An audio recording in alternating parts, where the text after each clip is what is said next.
President of Ghana, John Mahama, says African countries in the Sahel region that have withdrawn from the Economic Community of West African States should not be ostracized but encouraged to return to democratic rule. The Ghanaian president made the call at the 10th coronation anniversary of the Ooni of Ife Oba Adeyeye Ogunwusi. There's more in this report. President John Mahama was in Ile-Ife, where he was honored with a chieftaincy title as Aare Atayeto Oodua of the source, meaning a reformer by the Ooni of Ife, Oba Adeyeye Ogunwusi. Addressing the gathering after receiving the staff of office, President Mahama noted that security concerns and democratic setbacks have made the situation in the Sahel region complex. He, however, urged African leaders to leverage strategic cooperation to address the challenges and guide affected countries back to democratic governance.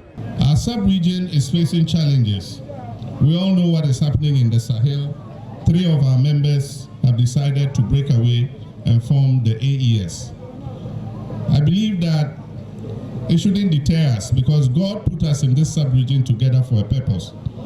And so I believe that instead of ostracizing them, we must work to continue to build a bridge between ECOWAS and our brothers in the Sahel. And so we must continue to build bridges with our brothers in the AES countries and continue to encourage them to come back into the fold.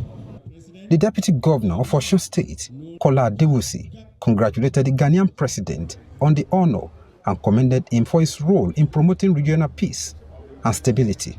Africa is entering a new phase where democracy is facing increasing challenges at home and abroad.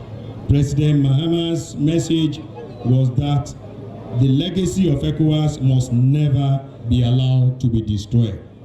In his remarks, the Ooni of Ife, Oba Adeyeye Ogunwusi, said the honor was in recognition of President Mahama's reformist ideals, transformative leadership style, and advocacy for global peace. Majority of entire Ghana population. In Ghana, you will say Akwabo. Here we say Ekabo. Does it sound the same? We are all the same. We are one big family. He added that the gesture was aimed at deepening peace, unity, cultural integration, and diplomatic relations between Nigeria and Ghana. Some distinguished Nigerians, including Aliko Dangote, were in attendance.